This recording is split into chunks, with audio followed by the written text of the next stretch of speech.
Hi, everyone. This is Dr. Gayle Carson. Welcome to Living Regret Free, a program that shows you how to live a better and more joyful life. As an added bonus, I invite you to listen to an introduction to my Mindset Matters program, which ties into this so well. Go to www.sobmindset.com. It's free, and I know you will enjoy it. If you'd like to contact me personally, drop me a line at gaylecarson13@gmail.com or go to my website, www.spunkyoldbroad.com, and sign up for my weekly newsletter. Hi, everyone. This is Gayle Carson, and I have a terrific guest with me today. Her name is Julie Saillant. She is a certified life optimization coach, an empath, a healer, a motivation expert, and an equine communicator. Her superpower is being able to see what you truly want and to help motivate you to reach those goals. She's also able to communicate horses' thoughts to their owners, allowing them to create a deeper and more meaningful bond. From sacred horse wisdom, she has created a 3-step process that allows anyone to move into divine flow and uses mindfulness to create momentum and power in their lives. Her passion is holding sacred space for others to awaken to their soul's purpose and to live a 100% authentic life at the highest expression of who they truly are without limits. Welcome, Julie. Thank you so much for having me, Gail. I'm honored to be here. Thank you.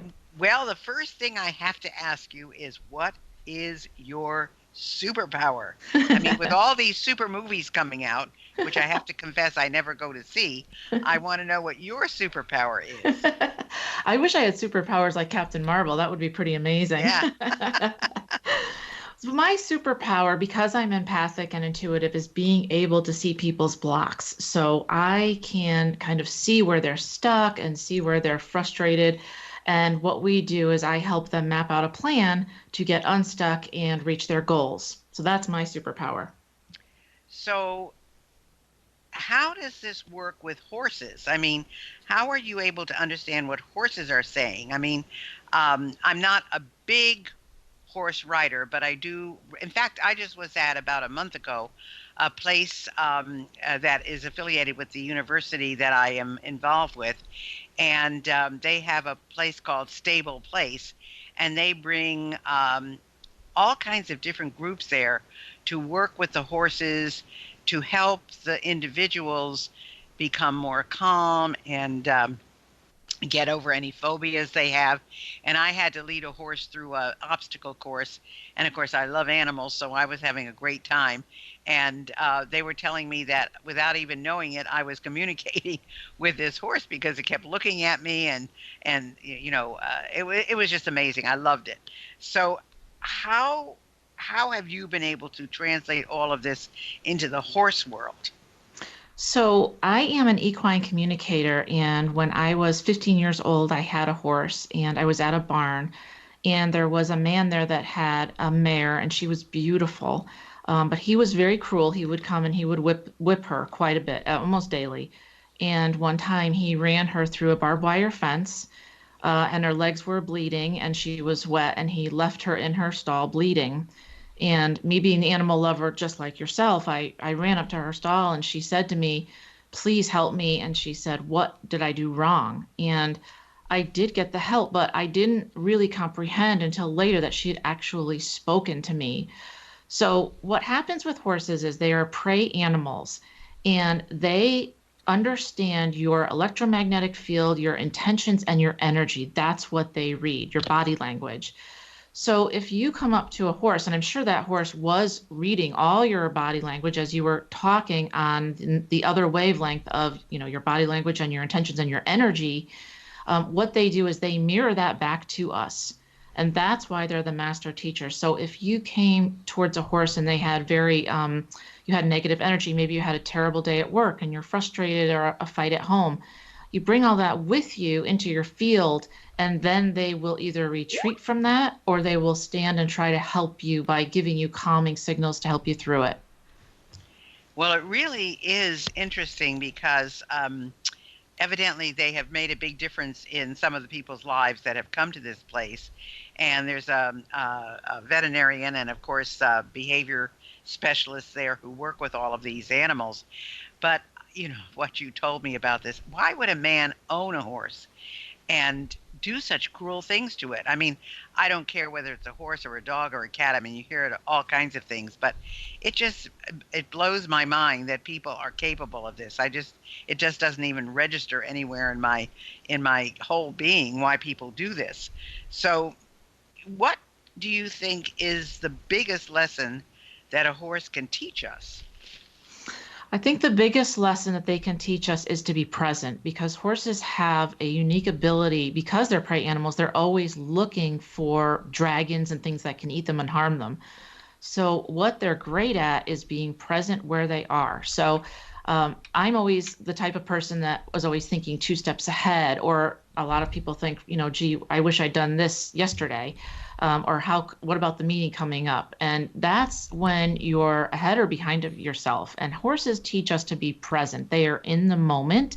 And if you ignore them, they will make you be aware by kind of rubbing against you, or maybe neighing and talking to you, or pawing. They bring us to the present, which is actually being mindful. And that's where you are able to step into your power. And I think that's one of the biggest lessons that they teach us. There's a lot of talk out there, and I know you've heard it, whether who's smarter, a pig or a horse. And it always comes out that the pig is smarter than the horse. But the horse has a lot of intelligence as well. So what can you tell us about the intelligence of a horse? Oh, wow, a lot. So the horses, I won't get too technical, but the horses have the brain of a 9-year-old. It was just shown, I think last year, there was a groundbreaking study that horses remember, they have memories, obviously, and they remember your facial structure if you're mad and the words that you're saying to them, again, the energy behind your words, or if you're happy.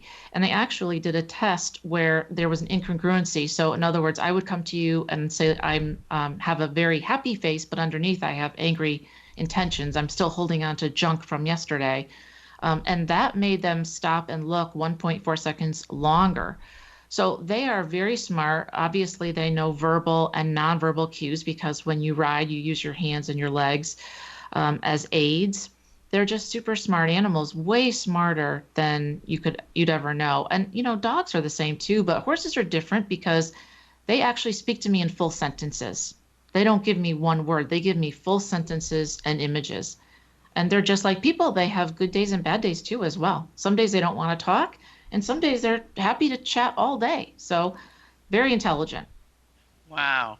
So let's go over to the human side for a minute. Um, if you are a person, not a horse, but a person, what would you do to listen to your intuition? So the first thing that you'd want to do is you need to get present. And the best way to do that is to stop what you're doing. Obviously, you wouldn't be driving. And either sit down or stand up, and you need to open your heart. I always like to think of my heart as a flower, like a rose.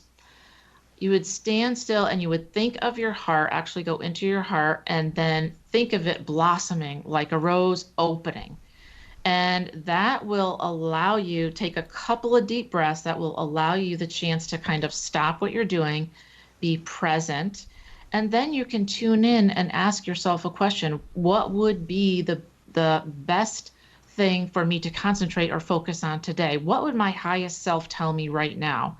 And you will get images, you might get some words, and sometimes they don't make sense, I'll be honest with you, but your intuition is always your higher self telling you what the best thing and the best next step would be for you. And it's never wrong. It's always right.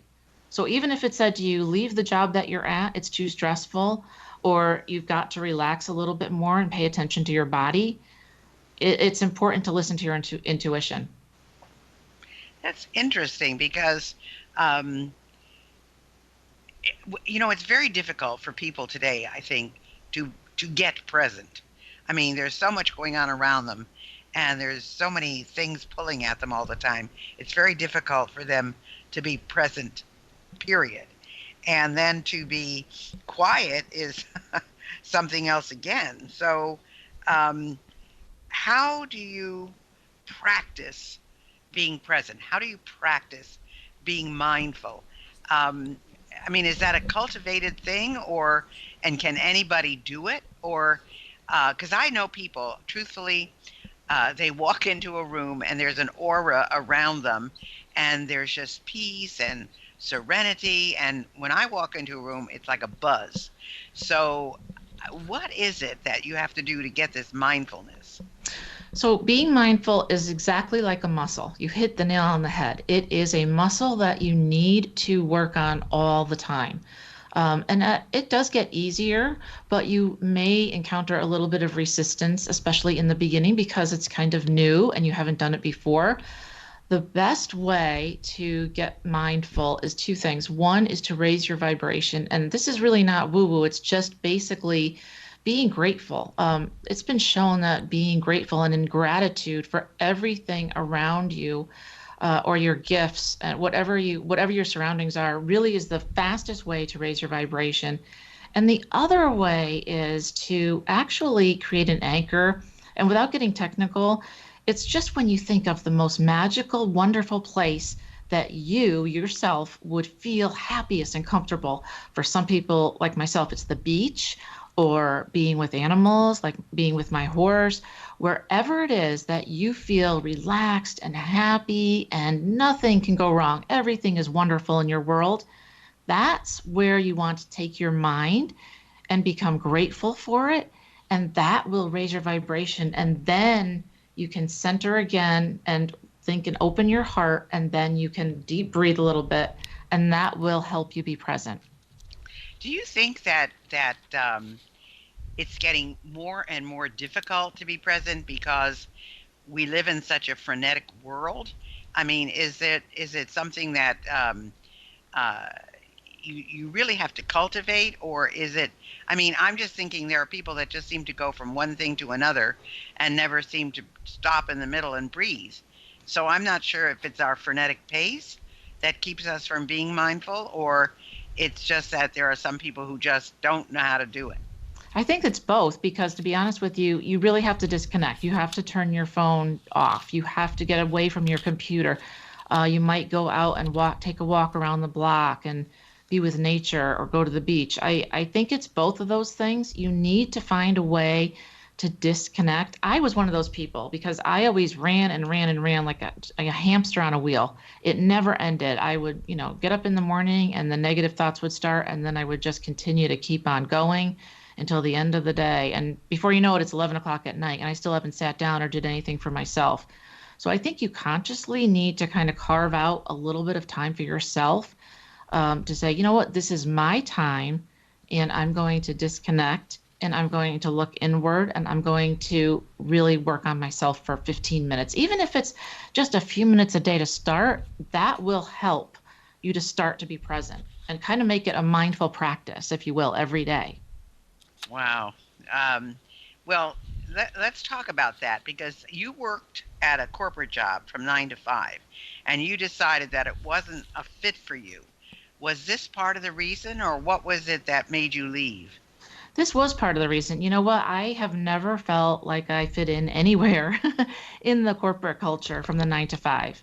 I was a sales rep in technology. I traveled every week for 5 years. So I was on a plane constantly. And the last job I was at, I worked for senior vice president at a large insurance corporation in the technology area. I had a cushy job, worked for a very senior person, but it was stressful.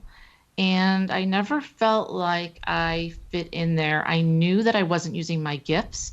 And I just felt like I looked around one day and I thought, I have this amazing life that, a lot of people would want right now, this amazing job, working in a beautiful place with a big cubicle. But I still wasn't happy. And I thought, what in the world's wrong with me? And that's when I really knew that I had to kind of look inward myself and be honest with myself. And I'll tell you something, they actually told me that my uniqueness was not appreciated there. Oh, I And believe that. I believe that. I was just at a conference this weekend, and everybody there was talking about the fact of, well, I think because of the college scandal that had come out, that, college really wasn't necessary for a lot of people.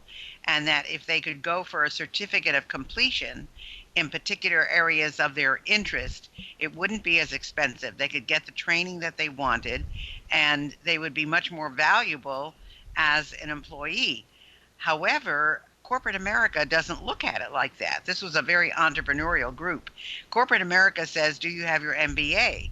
So it's really interesting as to how an entrepreneur looks at success and what needs to be done, and how they run an entrepreneurial organization, and a corporation who is large and broad and wants specific cookie cutter kinds of things. And so it was very brave of you to do this, to cut the ties. And what was that like for you?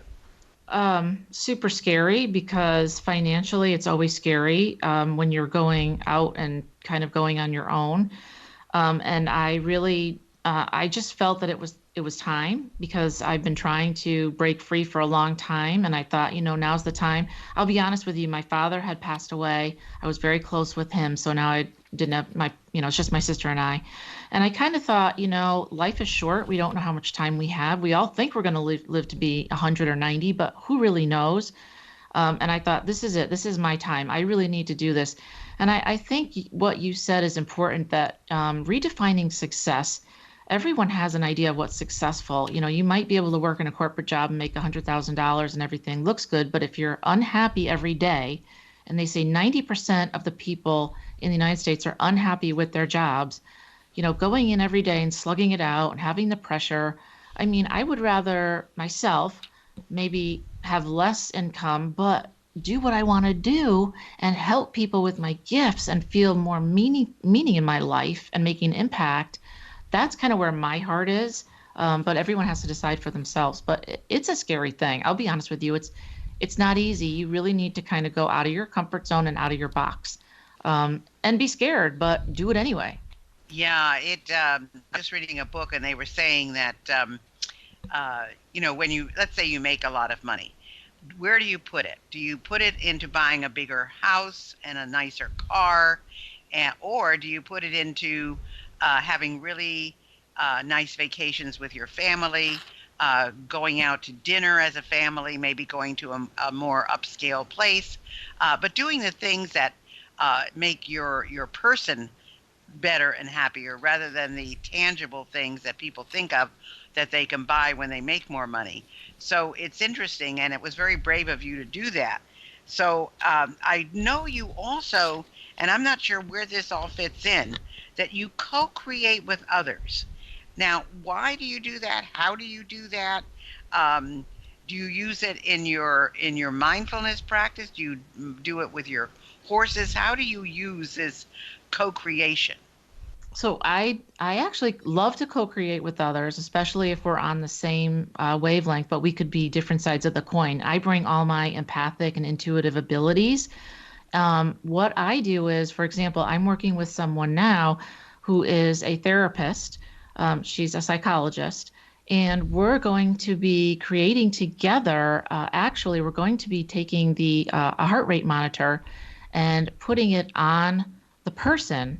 Because what a lot of people don't know is that horses, remember in the beginning when I was telling you that they give you calming signals, they'll do like a very deep breath, and then actually the person will do a deep breath, or vice versa. That's when their heartbeats actually sync up.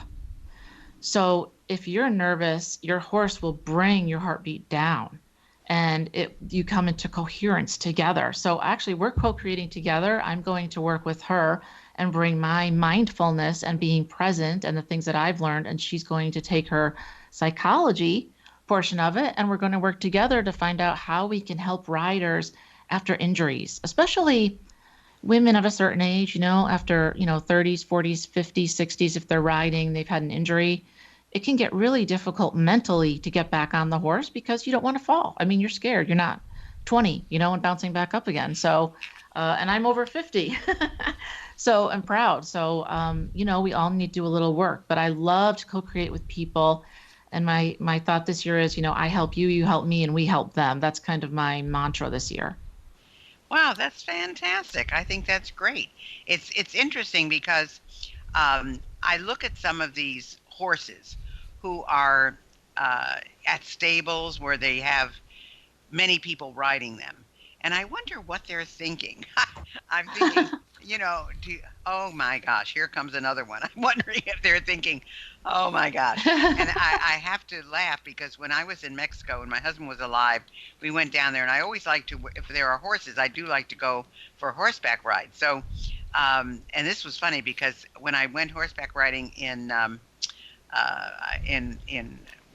Wyoming, they gave my son this little horse, and my horse was so big that I had to climb up on the picnic table, the wooden picnic table, to get on it. I mean, it was impossible.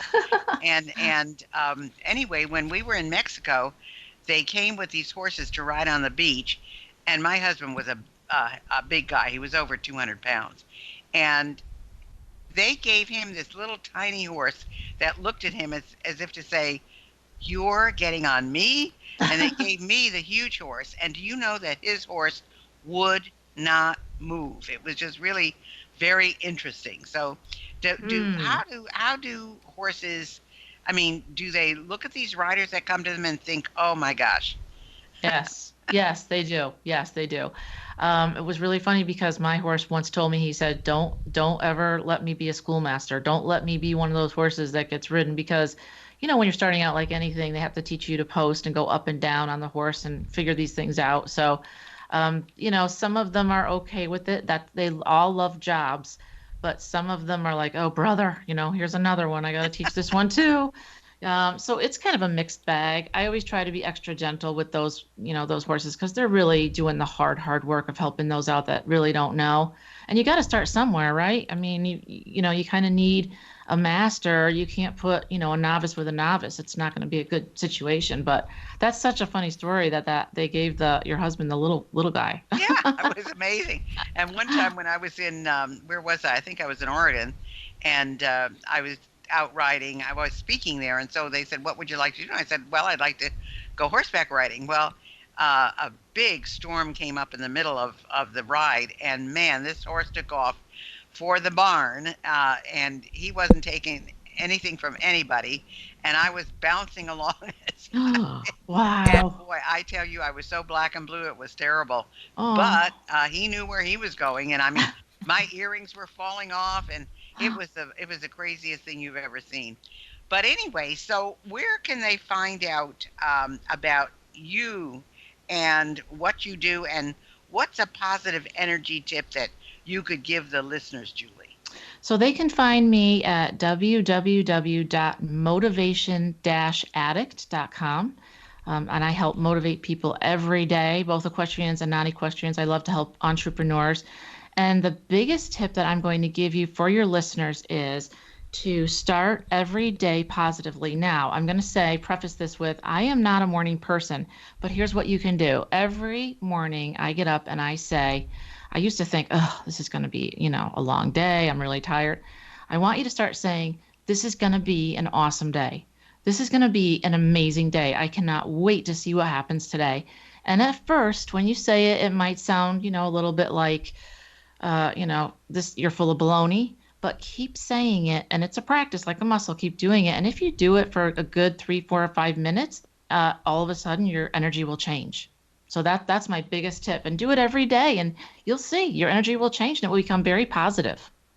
That's interesting. Yeah, I'm one of those people that I go to bed with a smile and I wake up with a smile, and I've got my 2 little kitty cats right alongside me in bed, so I'm Oh, happy. yes, But yes. okay, so let's tell again, so you'll know where to find Julie. If this sounds like something you'd like to learn more about, her website is motivation, just like it sounds, motivation, and then a dash, and then addict, ADDICT.com, motivation-addict.com. And if you would like to go and find out about yourself from me, I have a new quiz I put together. You can go to sobquiz.com Go there and find out a little bit about yourself and whether you're living your dream or you're on the right path for what you want to do. I think you'll find it very interesting. So go to Julie at motivation-addict.com. If you're interested in taking my quiz, no obligation at all. It's sobquiz.com. That would be terrific.